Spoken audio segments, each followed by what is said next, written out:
Ассаламу алейкум туғандар. Назарыңыздарда қайрадан эле базар жок каналы. Бүгін сіздерге келечек конушунан бир сатылуучу үй көргөзмөкчүмүн. Биринчи эле болуп баруу жолун түшүндүрөйүн. Азыр мен турган жер туғандар мынакей келечек конушунун кире бериши. Жана бул жагы мынакей Дордой базары болуп калат. Ушул жерден сиздер түндүктү карай түз жүрөсүздөр. 10-көчө 14-деректе сатылуучу үйүбүз жайгашкан. Анан Дордойдо иштегендер же Дордойго жакын үй карап жүргөндөр болсо, сиздер үчүн жакшы вариант туғандар. Бул жерден деле мынакей чыксаңыздар, бул жакта бир аз жүрсөңүздөр Жунхай, бул жагында Кербен, бир аз жүрсөңүздөр Кара Суунун стоянкасы. Үй жактан деле түз чыксаңыздар, запчасть саткан Дордойдун базар жака чыга бара аласыздар. Эми бар калган маалыматты бир чекеттен берейин туғандар. Мынакей туғандар, келүү жолун түшүндүргөнчү бүгүнкү чыгаштагы сатылуучу үйгө да жетип келип калдым.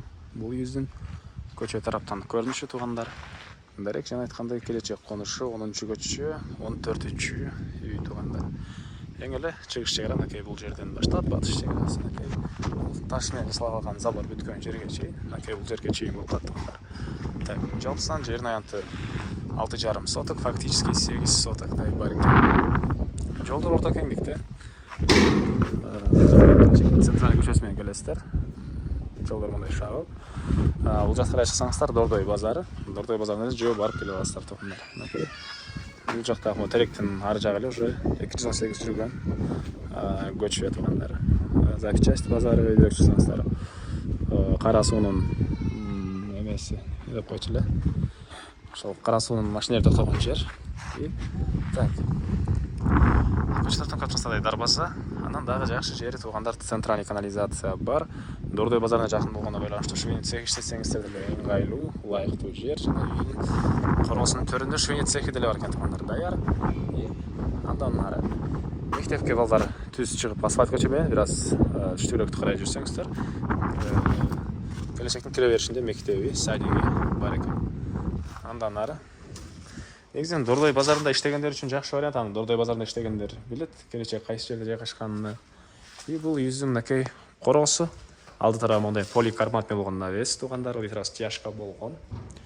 Так, документтер боюнча бар документтер колунда алсаңыздар эле үйдү сиздерге өткөрүп берем дейт. Жана ошондой бул жакта кирпичтен салынган 14,5 10 болгон үйүбүз.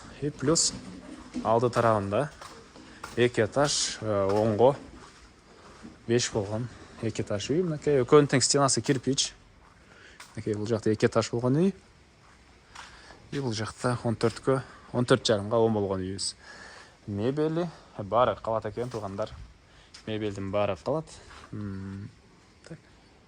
Дагы мен маалыматты төрүндө швейный цех үчүн расчет алынган бөлмөсү 8/4. Бул жакта очоканасы, үйдүн жатканы, мындай бир көгүшкөн кармаган мындай кичинекан бөлмөсү. Алды тарабында мындай тротуарлар, зеленый зона, черешня багы төрүндө, өрүк багы. Мына ушундай туғандар. Так, биринчи болуп силерге бул 14,5 болгон үйдүн ички тарабын көргөзөйүн. Андан соң бул үйдүн ички тарабын көргөзүп чыгам. Күзөтүү камералары бар туғандар. Терезелерге мынакей көрүп тургансыздардай темирден болгон решеткалар орнотулган. Андан ары мынакей бул үйдүн кире бериши. Прихожка, чыгыш тарабынан терезе орнотулган. Так, андан ары түз кирсек, бул жерде ажатканы душ, ракайын орнотулуп чыгарылган туғандар. Сол тарапка карай жүрсөк, бир моундай бөлмө, холл дейбизби? Мынакей батыш тарабынан терезе, түштүк тарабынан терезе орнотулган туғандар. Полдор жыгачтан болгон пол экен. Жана түз жүрсөк моундай коридор. Бул коридордон калган бөлмөлөргө өтүп кете алабыз.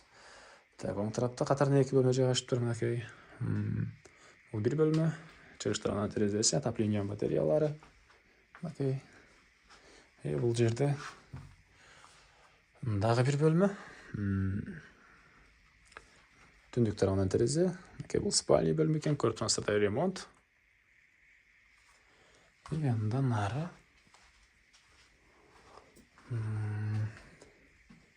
түз кирсек, бул жерде чоң зал.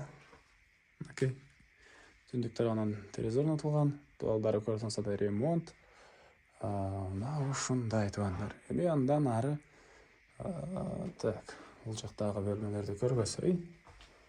Мынакей бул жерде дагы бир мындай балдар бөлмөсү дейсиз, ушундай бир спальный бөлмө бар экен туғандар. Так. Мебелдин баары калат. Үйдүн ичинде деле күзөтүү камералары орнотулуп тур туугандар. Бул корпус мебелдерибизде деле баары калат экен эми. Кийинки үйдү көргөзөйүн, 2 этаж үйдү туугандар сиздерге. Андан ары сиздерге эми бул жактагы 2 этаждамды көргөзөйүн туугандар. Киргенде кухня. Ортосунда кухонный мебелдер, раковина орнотулуп, суу чыгарылган. Экинчи ырыс кеткен тепкичтер. И сол тарапта ондай бир бөлмө, тамактануучу бөлмө экен. Көрпөсүндө мебелдер жана чыгыш тараптан терезе орнотулган, отопление батареялары чугундай туугандар.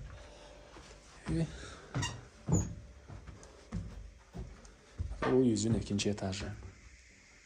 Бул жакта мындай бир чоң зал. Көрпөсүндө ремонт.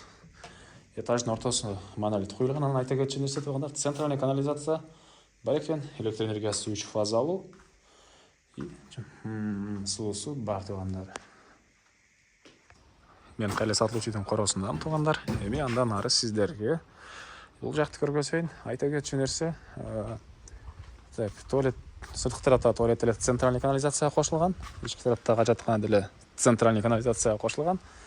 И бул жакта мынакей мондай көгүшкөн кармаган жайы, калсаңыз тоок кармасаңыздар деле болгудай. И бул жакта узун туурасы 8ге 4 болгон швейный цех. И бул жерде ошол швейный цехтин утюжный бөлмөсү болгон экен. И бул жакта очоккана туугандар. Азыркы учурда экөөсү тең склад катары колдонулат, негизинен швейный цех катары колдонулган. Колдоном десеңиздер, буга чейин швейный цех катары иштетилген. Иштетсеңиздер болот туугандар. Мынакей ар бир мондай 1 метрге жетпеген аралыкта электр энергиясы тартылып, ушул лампочкаларга жай кылынган. Бардык машиналар жарык болсун деп. Кройныйдын жайы. Азыркы склад катары колдонулат туугандар. Негизинен утюжныйдын жайы, ошол азыркы учурда отункана катары колдонулат экен. И бул жерде мынакей очокканасы. 3 очоктон турат. Ички тарапына раковина суу чыгарылган. Дагы эмне маалыматы туугандар? Өрүк багы, черешня бактары, литерано-зеленый зона, небеси, газон. Мына ушундай болгон. Жакшы экен туугандар. Элер номер экранда. Анан баасы $70,000. Дагы сүйлөшүү болот, эсинин номери экранда турат, звонок кылып сүйлөшүп көрүңүздөр туугандар. Анан бул видеону сиздер достор менен, группалар менен бөлүшсөңүздөр, мага бул үй ээсине чоң жардам берген болосуздар. Анда мен сиздер менен коштошом. Кийинки чыгарышка чейин туугандар, саламатта калыңыздар.